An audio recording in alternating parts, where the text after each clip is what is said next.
प्रणाम मित्रों, कुलदीप भगत online classes में पुनः स्वागत है आपका। देखिए, अपन बात कर रहे हैं रिट भर्ती लेवल सेकंड, विषय एसएसटी, और टॉपिक है अरबों की सिंध विजय। प्रश्न पहला है, देखिए, निम्न में से किस विजय का संबंध मोहम्मद बिन कासिम से नहीं है? तो मोहम्मद बिन कासिम का संबंध किससे नहीं है? पानीपत से नहीं है। अब देखेंगे, भारत पर आक्रमण करने वाला प्रथम अरबी मुसलमान कौन था? तो कौन था? मोहम्मद बिन कासिम, 712 ईस्वी। 13 नंबर का प्रश्न है, मोहम्मद बिन कासिम द्वारा 711 ईस्वी में देवल पर आक्रमण करने के दौरान वहाँ का शासक कौन था? तो वहाँ का शासक कौन था? पोरस था वहाँ का शासक। सॉरी, वहाँ का जो शासक है वो पोरस नहीं, दाहिर है। दाहिर है वहाँ का शासक। अब देखिए आपका 4 नंबर पे, निम्न में से किस युद्ध के दौरान सिंध का शासक दाहिर है इसकी मृत्यु हो गई थी? तो रावर के युद्ध में इसकी क्या हो गई थी? मृत्यु हो गई थी। सूर्या देवी तथा परमल देवी का संबंध निम्न में से किससे था? तो किससे था सूर्य देवी और परमल देवी का संबंध? तो देखेंगे 5 नंबर में है, दाहिर की पुत्रियां थी ये दोनों, तो दाहिर से संबंध था। 6ठा नंबर है प्रश्न का, अरब आक्रमण के दौरान किस नगर को स्वर्ण नगर की संज्ञा दी गई है? तो किस नगर को दी गई है? मुल्तान को स्वर्ण नगर की संज्ञा दी गई है। नेक्स्ट देखिए, भारत के उन दो राज्यों के नाम बताइए जिन तक अरब आक्रमण सीमित रहा। तो कौन सा रहा? मुल्तान और सिंध। अब देखिए 8 नंबर का प्रश्न। तो 8 नंबर के प्रश्न में अपन देखते हैं, मोहम्मद बिन तुगलक ने सिंध पर सफलता प्राप्त करी थी। तो सिंध पर सफलता कब प्राप्त करी थी इसने? 712 ईस्वी में सिंध पर सफलता प्राप्त करी। 9 नंबर का प्रश्न है, मोहम्मद बिन कासिम की मौत का कारण क्या था? उपरोक्त सभी मौत का कारण था लाडी रानी, सूर्या देवी और परमल देवी। 10 नंबर का प्रश्न है, तो इसमें देखेंगे, किसने लिखा कि भारत के इतिहास में वह एक साधारण दुर्घटना थी और उसने इस विशाल प्रदेश की सीमावर्ती क्षेत्र को एक छोटे से प्रदेश मात्र को प्रभावित किया? तो किसने लिखा है? 10 नंबर में है सर वुल्जले हेग ने। 11 नंबर का प्रश्न है, तो देखिए, किसने लिखा है कि केवल भारत तथा इस्लाम के इतिहास में एक घटना मात्र रह गई, यह ऐसी विजय थी जिसमें जिसमें कोई फल प्राप्त न हुआ? तो ये कथन किसका है? 11 नंबर पे 2 का है, लेनपुर। अब देखिए 12 नंबर का प्रश्न है, भारत पर अरब विजय के संदर्भ में सत्य कथन है, ये आपको देखना है। तो देखेंगे, भारत में स्थायी रूप से अधिकार जमाना अरबों के लिए संभव नहीं रहा, सत्य कथन है। सिंध की विजय ने मुसलमानों के लिए भारत विजय का मार्ग नहीं खोला, अरबों ने पहली बार भारत में इस्लामी राज्य की स्थापना की, एक बड़ी संख्या में भारत में एक प्रदेश में हिंदुओं को बलात् मुसलमान बनाया गया। चौथा ऑप्शन है, अरब तथा इस्लामी संसार से भारत का निकट परिचय हुआ और अरब विजय से भारत पर कोई राजनीतिक प्रभाव नहीं पड़ा। तो उपरोक्त क्या है? सभी हैं। 13 नंबर का प्रश्न देखिए, भारत पर अरब विजय के संदर्भ में असत्य कथन। 13 नंबर में असत्य कथन आपको देखना है। तो देखिए असत्य कथन कौन सा है? शासन, कला, ज्योतिष, संगीत, चित्रकला, चिकित्सा, स्थापत्य के क्षेत्र में अरबों ने भारतीयों से बहुत कुछ सीखा। सही बात है, ये सही कथन है। इसके बाद में दूसरा कथन है, हिंदू गायकों, शिल्पियों, चित्रकारों ने अरबों को उतना प्रभावित किया जितना कि हिंदू दार्शनिकों और विद्वानों ने। सही कथन है। तीसरा कथन देखिए, सूफीवाद में फना निर्वाण का सिद्धांत जैन धर्म से लिया गया है, ये कथन सही नहीं है। तो इसका आंसर सही हो जाएगा कौन सा? तीसरे नंबर का आंसर सही हो जाएगा। अब देखिए 14 नंबर का क्वेश्चन है, निम्न में से कथन सत्य कथन है, ये अपने को देखना है। तो सत्य कथन है ये देखिए, अरबों ने भारतीयों से शतरंज का खेल सीखा, गलत बात है। भारतीयों ने अरबों पर सांस्कृतिक विजय प्राप्त करी, गलत बात है। अरब आक्रमण का भारतीय सभ्यता एवं संस्कृति पर लगभग 1500 ईस्वी तक प्रभाव रहा, ये बिल्कुल जो है ऑप्शन इसका तीसरा हो जाएगा, ये 14 नंबर में तीसरा ऑप्शन हो जाएगा। अब देखिए क्वेश्चन नंबर 15, क्वेश्चन नंबर 15 है, इसमें अपन देखेंगे क्वेश्चन नंबर 15, मोहम्मद बिन कासिम कहाँ से आया था, कहाँ से आया था, अरब से आया था। 16 नंबर का प्रश्न, मोहम्मद बिन कासिम ने भारत के किस क्षेत्र पर आक्रमण किया, तो 16 नंबर में है किस क्षेत्र पर आक्रमण किया, पूर्वोत्तर, पश्चिमोत्तर, उत्तरोत्तर, दक्षिणोत्तर, तो किस में किया था, पश्चिमोत्तर भारत पर आक्रमण किया था। 17 नंबर का प्रश्न है, चचनामा की रचना किस भाषा में की गई है, तो किस भाषा में की गई है, फारसी भाषा में की गई है। किस ऐतिहासिक ग्रंथ द्वारा भारत पर अरबों के आक्रमण की जानकारी अपने को मिलती है, तो किस से मिलती है, किताब फुतू उल बलदान एवं चचनामा दोनों से अपने को जानकारी मिलती है। अब देखिए 19 नंबर का प्रश्न है, निम्न में से सत्य कथन है, ये अपने को देखना है, भारतीय संपर्क से अरब सबसे अधिक खगोल शास्त्र के क्षेत्र से प्रभावित हुए, असत्य कथन है ये। भारतीय खगोल शास्त्र के आधार पर अरबों ने इस विषय पर अनेक पुस्तकों की रचना की, जिसमें सबसे प्रमुख अल फाजरी की किताब उल जिज है। ये दोनों जो हैं देखिए, पहला भी सही है, भारतीय संपर्क से अरब सबसे अधिक खगोल शास्त्र से प्रभावित, और दूसरा भी सही है, यानी उपरोक्त तो दोनों हैं ये सही है। अब देखेंगे 20 नंबर का प्रश्न, निम्नलिखित में से किस स्थान पर दाहिर की पराजय हुई थी, तो दाहिर की पराजय है ये कौन से स्थान पर हुई थी, तो ब्राह्मणवाद नामक स्थान पर हुई थी।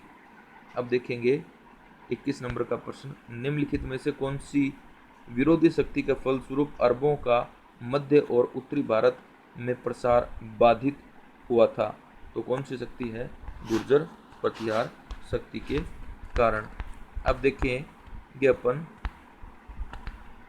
22 नंबर का प्रश्न है, बिलादुरी नामक इतिहासकार के अनुसार 731 में अरबों ने सिंधु नदी के मुहाने पर एक नए जगह की स्थापना की, उस नगर का नाम है, ये आपको बताना है, तो नाम क्या है, महफूज नामक नगर का नाम इन्होंने यहाँ पर रखा। अब देखेंगे अपन बात करें गजनी या यामिनी वंश के बारे में, देखिए गजनी या यामिनी वंश के बारे में पहला जो प्रश्न है आपका वो है, भारत पर मोहम्मद गजनवी के आक्रमण का मुख्य उद्देश्य क्या था, तो मुख्य उद्देश्य क्या था, भारत की विशाल संपदा को लूटना। 2 नंबर का प्रश्न, सन 1001 से 1026 तक महमूद के आक्रमणों का महत्वपूर्ण परिणाम है, ये क्या हुआ, तो महत्वपूर्ण परिणाम क्या हुआ, विशाल मात्रा में नकदी, जेवरात, सोना आदि लूटा गया। 3 नंबर का प्रश्न है, महमूद गजनवी तथा महमूद गोरी के संबंध में कौन सा कथन असत्य है, तो असत्य कथन है वो अपने को देखना है, तो असत्य कथन में देखेंगे आपका चौथा नंबर है, ये सारा मैं पढ़ के सुना देता हूँ, दोनों ही अत्यधिक विपुल संपत्ति की लालसा में भारत आए थे, बिल्कुल सही है। महमूद प्रत्येक रण अभियान में सदैव सफल रहा, जबकि गोरी को कई बार भारत में पराजय के मुंह देखना पड़ा, बिल्कुल सही है। दोनों ने अपना स्वार्थ सिद्ध करने के लिए इस्लाम के नारों का बेहिचक प्रयोग किया, बिल्कुल सही बात है। अब देखिए आपका है महमूद गजनवी था महमूद गोरी, दोनों का उद्देश्य धन प्राप्ति के साथ साथ साम्राज्य स्थापना भी था, तो ये क्या है, सब असत्य है। 4 नंबर का क्वेश्चन देखिए, भारत पर महमूद गजनवी के आक्रमण के परिणाम पर विचार करें। विचार करें और नीचे दिए गए कूटों के उपयोग में सही उत्तर का क्या करें, चयन करें। तो मैं एक बार पढ़ता हूँ, उसके बाद में चयन करते हैं अपन कौन सा इसके अंदर सही होगा। तो देखिए, भारत में इस्लाम का बीजारोपण महमूद गजनवी ने किया, सही बात है। इसके बाद में अपन देखिए, विदेशी आक्रमणकारियों को भारत की भौगोलिक स्थिति का ज्ञान हो गया, बिल्कुल सही है। महमूद के आक्रमण से भारतीय नरेशों की शक्ति सदा के लिए मिट गई, ये गलत बात है। चौथी बात है, भावी आक्रमणकारियों को भारत की सैनिक दुर्बलता का पता चल गया, इसका मतलब 1, 2, 4 इसके अंदर सही है। अब 5 नंबर का प्रश्न देखिए, महमूद गजनवी ने मध्य भारत पर कितनी बार आक्रमण किए, तो ये जी सा क्वेश्चन है, 17 बार आक्रमण किए। छठा प्रश्न देखिए, सोमनाथ मंदिर को किस मुस्लिम आक्रमणकारी ने लूटा, तो किस मुस्लिम आक्रमणकारी ने लूटा, महमूद गजनवी ने लूटा। नेक्स्ट है आपका 7 नंबर का प्रश्न, सीमांत क्षेत्र की वह उग्र निवासी जिन्होंने महमूद गजनवी तथा मोहम्मद गोरी दोनों के लिए समस्या पैदा की कहलाते हैं, तो क्या कहलाते हैं, खोखर कहलाते हैं, खोखर जाति थी। गजनी साम्राज्य का संस्थापक कौन है, तो गजनी साम्राज्य का संस्थापक है ये अल्पतुगीन है। अब देखेंगे, तहकीकाते हिंद का लेखक अबू रेहान अल बरनी किस शासक के दरबार में, किस शासक के दरबार से संबंधित था, तो किस शासक के दरबार से संबंधित था, यह 9 नंबर का प्रश्न है, तो गजनवी से संबंधित था। अब देखिए 10 नंबर का प्रश्न, अल बरूनी द्वारा रचित तहकीकात हिंद या किताब उल हिंद या तारीख उल हिंद किन विषयों की समीक्षा की गई है, इसमें किस विषयों की समीक्षा की गई है, तो इसमें भारतीय इतिहास, भूगोल, खगोल विद्या, दर्शन, गणित आदि की, यानी उपरोक्त सभी। 11 नंबर में देखिए, सालार ए हिंदियान किसे कहते हैं, तो सालार ए हिंदियान है यह गजनवी के हिंदू सेना के कमांडर को कहते हैं। 12 नंबर का, महमूद गजनवी ने भारत पर आक्रमण कब किया था, तो 12 नंबर का प्रश्न है, सितंबर 1000 में किया था। अब देखेंगे 13 नंबर का प्रश्न, कौन सा भारतीय शासक गजनवी के हाथों बार बार पराजित होने के बाद अपमानित हुआ और अपने पुत्र को अपना उत्तराधिकारी बनाकर स्वयं आत्महत्या कर लेता है, तो इसमें 13 में हो जाएगा जयपाल। अब देखिए 14 नंबर का प्रश्न, गजनवी के प्रारंभिक आक्रमणों के समय मुल्तान का शिया शासक कौन था, तो कौन था, दाऊद। अब देखेंगे 15 नंबर का प्रश्न है, 1014 में महमूद ने चक्र स्वामी मंदिर, 1014 के अंदर महमूद ने चक्र स्वामी मंदिर, आगे देखिए, को लूटा, वह मंदिर कहाँ है, तो यह मंदिर कहाँ है साहब, थानेश्वर के अंदर है। अब देखिए 16 नंबर का प्रश्न, 1018 में महमूद ने कन्नौज पर आक्रमण किया और भाग गया, तब उसकी इस कायरता के लिए किसने उसकी हत्या कर दी थी, तो देखेंगे 16 नंबर में है चंदेल शासक विद्याधर ने। 17 नंबर का क्वेश्चन है, गजनवी ने भारत में जिन प्रदेशों को जीता उनमें से किस पर प्रत्यक्ष शासन स्थापित किया था, तो किसने स्थापित किया था, पंजाब में स्थापित किया था।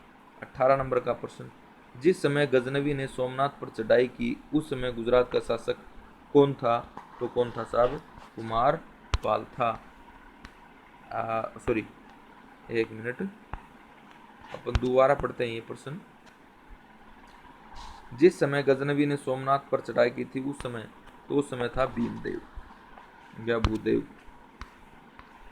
अब 19 नंबर का प्रश्न, गजनवी के भारत आक्रमण पर 1027 में अंतिम आक्रमण का उद्देश्य क्या था, तो क्या था, जाटों को दंडित करना। अब देखिए 20 नंबर का प्रश्न, महमूद गजनवी ने भारत की समृद्धि को पूर्णतः समाप्त कर दिया तथा ऐसा आश्चर्यजनक उत्पीड़न किया जिससे हिंदू प्रजाति त्रस्त हो गई, यह कथन किसका है, तो यह कथन है, अपन देखेंगे 20 नंबर का आपका क्वेश्चन है, किसका है, अल बरूनी का यह कथन है। अब देखिए 21 नंबर का प्रश्न, अल बरूनी का जन्म ये खादिम दे रखा है, वास्तव में नाम है ख्वारिज्म में, कब हुआ था, तो कब हुआ था, 4 सितंबर 973 ईस्वी में। अब देखेंगे आपका किस तुर्क आक्रमणकारी को बुत शिकन कहा जाता है, तो किसको कहा जाता है, महमूद गजनवी को कहा जाता है। अब देखिए महावन का युद्ध कब हुआ था, तो महावन का युद्ध है ये कब हुआ था, 1017 के अंदर महावन का युद्ध हुआ था। अब देखिए 24 नंबर का प्रश्न है, तुर्कों ने राजपूतों के किलों को ध्वस्त करने के लिए किन यंत्रों का प्रयोग किया था, तो 24 नंबर में है किन यंत्रों का प्रयोग किया था, तो 2 और 3 मजनिक और अर्दा का प्रयोग किया था। अब देखेंगे आप महमूद गजनवी था, तो कौन था, महमूद गजनवी तुर्क था। अब देखिए 26 नंबर का प्रश्न, इमाम अबुल फजल बेहाकी के द्वारा लिखित ग्रंथ का नाम बताइए, तो बेहाकी के द्वारा जैसे पूर्व का पेप्स है लेनपुल ने कहा, इसका ग्रंथ है तारीख अरब ए सुबुक्तगीन। नेक्स्ट देखिए, नेक्स्ट आपका जो टॉपिक है ये है राजपूत वंश। राजपूत वंश है, इसका सारांश अपन देखेंगे। तो पहला प्रश्न है, दक्षिण भारतीय समाज की मुख्य सामाजिक संरचना निम्नलिखित में से किसके द्वारा स्पष्टतः इंगित होती है, तो किसके द्वारा स्पष्टतः इंगित होती है, ब्राह्मण शूद्र अस्पृश्य। अब देखेंगे आपका 2 नंबर का क्वेश्चन है, प्रारंभिक प्राचीन भारत का सबसे बड़ा नगरीय केंद्र था, तो क्या था, पाटलिपुत्र था। 3 नंबर का, भारत और पश्चिमी एशिया के मध्य मुख्य स्थल मार्ग कहाँ से गुजरता था, तो कहाँ से गुजरता था, खैबर दर्रा और काबुल घाटी। 4 नंबर का प्रश्न है, सिंध सोवीर प्राचीन भारत में किस लिए प्रसिद्ध था, तो सिंध सोवीर है घोड़ों और खच्चरों के लिए प्रसिद्ध था। 5 नंबर का प्रश्न है, निम्नलिखित में से किस आयातित माल के उपयोग के कारण रोमन महिलाएं नगर की नैतिकता के लिए संकट बन गई थी, तो किसके लिए बन गई थी, रेशम से बने घाघरे यानी स्कर्ट।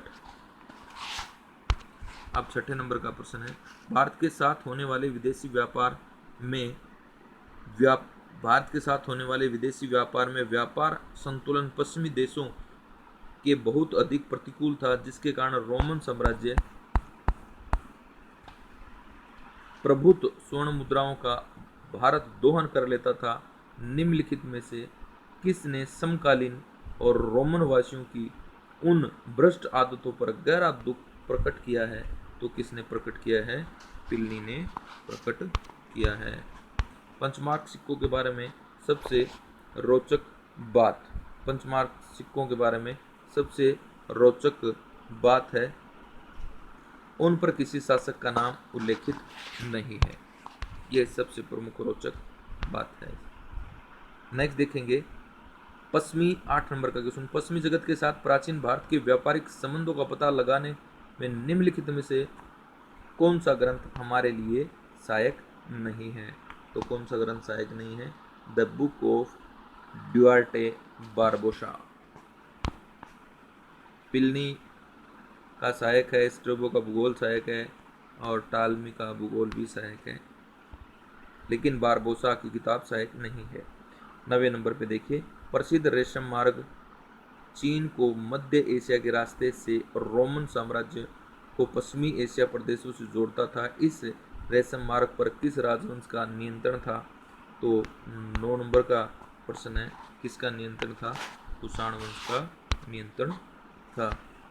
10 नंबर में देखिए, निम्नलिखित में से कौन सा बंदरगाह सिंधु नदी के मुहाने पर स्थित था, कौन सा बंदरगाह सिंधु नदी के मुहाने पर स्थित था, तो आपका 3 नंबर का क्वेश्चन हो जाएगा बार बेरिकम।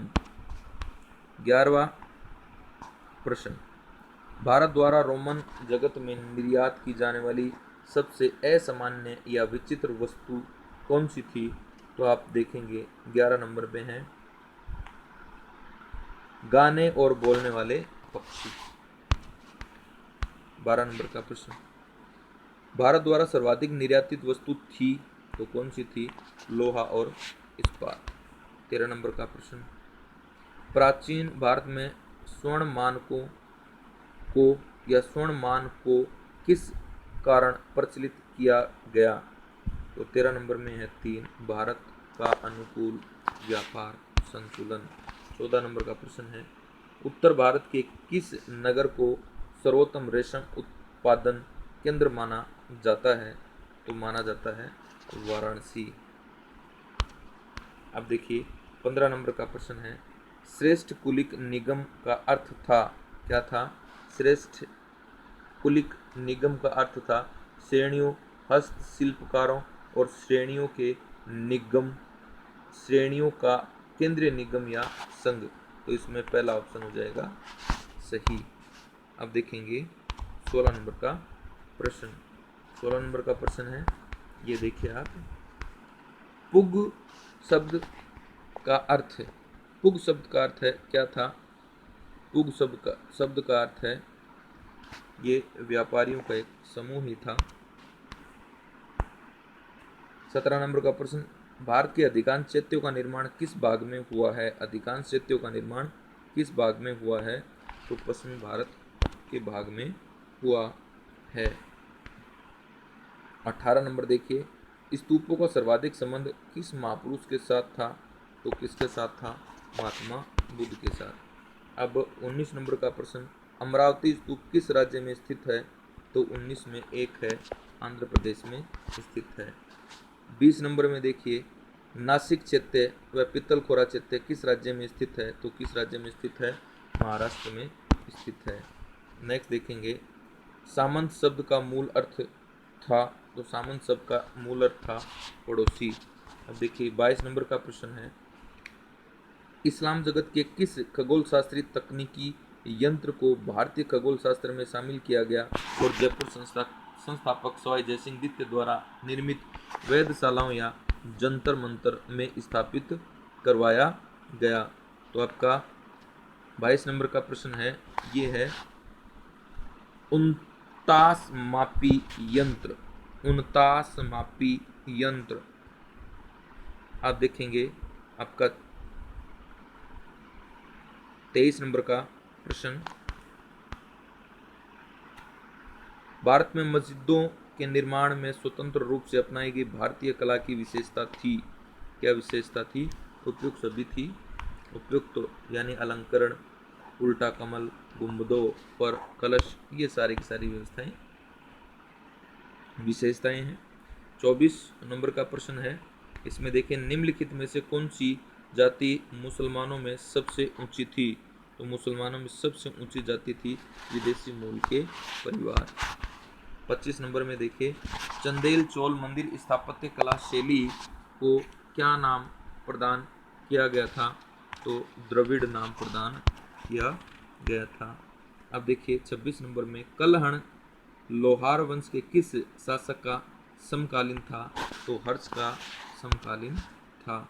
27 नंबर का प्रश्न है, ये देखिए, स्थापत्य की बेसर शैली कहाँ की क्षेत्रीय शैली है? तो कहाँ की क्षेत्रीय शैली है? विंध्य और कृष्ण नदी के बीच के क्षेत्र।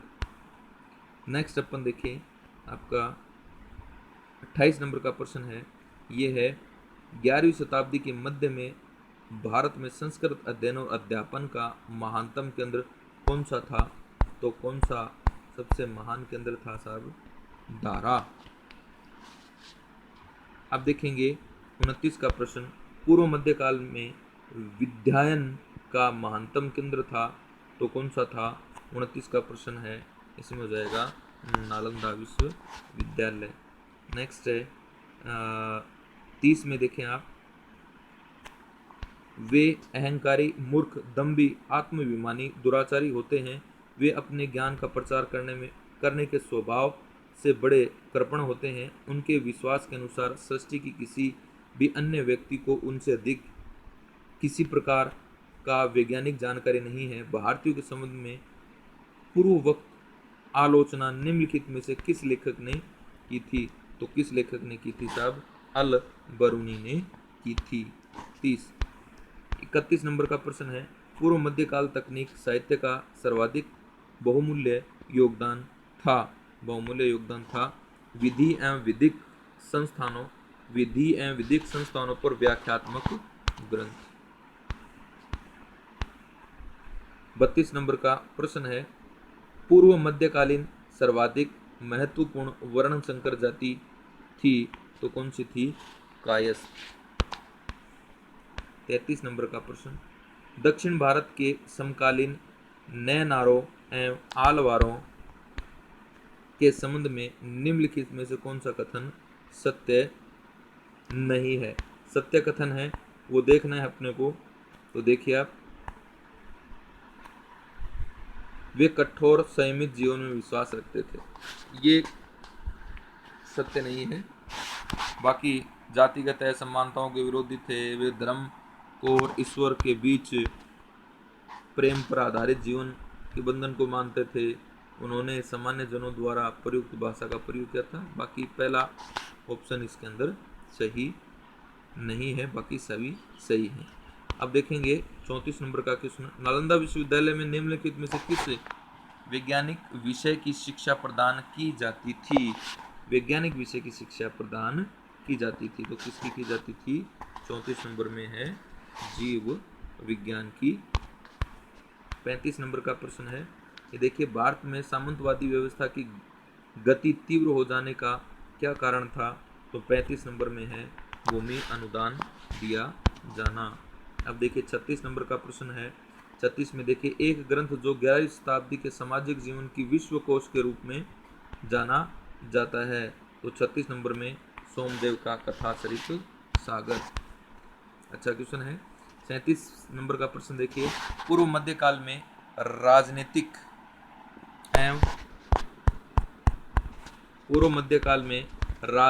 एवं आर्थिक भक्ति किसके हाथों में केंद्रित थी? तो किसके हाथों में केंद्रित थी? राज परिवार, सामंत वर्ग, भू बिचौलियों के हाथों में। आर्थिक शक्ति पूछ रखी है, तो सबसे आर्थिक शक्ति केंद्रीभूत जो थी राज परिवार, सामंत और जो भूस्वामी होते थे उनके मध्य ही थी। 38 नंबर का प्रश्न, पूर्व मध्यकाल में जातियों की संख्या के अतिशय समृद्धि का कारण था, क्या कारण था? 1 व 2 दोनों है। देखिए ऑप्शन पढ़ लेते हैं, विशाल संख्या में वर्ण संकर जातियों की उत्पत्ति, समस्त हस्तशिल्पियों एवं व्यवसायों का जातियों के रूप में रूपांतरण। तो इसमें 1 और 2 सही है। अब देखिए 39 का, 9वीं शताब्दी में याज्ञवल्क्य स्मृति पर लिखी गई टीका दाय भाग के नाम से प्रसिद्ध है, ये कौन सी है? मेघातिथि। 40 नंबर का प्रश्न, ये देखिए, पूर्व मध्यकाल में सामंतवाद के उदय का सर्वाधिक निकृष्ट राजनीतिक दुष्परिणाम हुआ, ये क्या है? केंद्रीय सत्ता का शिथिल होना। पूर्व मध्यकाल में सती प्रथा के प्रचलन का सर्वाधिक संभाव्य कारण था, क्या कारण था? सामंत शासकों द्वारा बहुपत्नित्व। अब देखेंगे आपका प्रश्न है,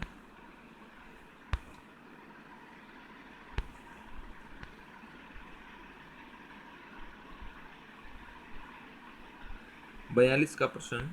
इसमें 42 के प्रश्न में देखिए, पूर्व मध्यकाल में विवाह प्रणाली में सर्वाधिक उल्लेखनीय परिवर्तन क्या आया? क्या परिवर्तन आया 42 के अंदर? अंतरजातीय विवाहों को रोकने के लिए प्रबल सक्रिय प्रयास, ये परिवर्तन आया सर। 43 नंबर का प्रश्न,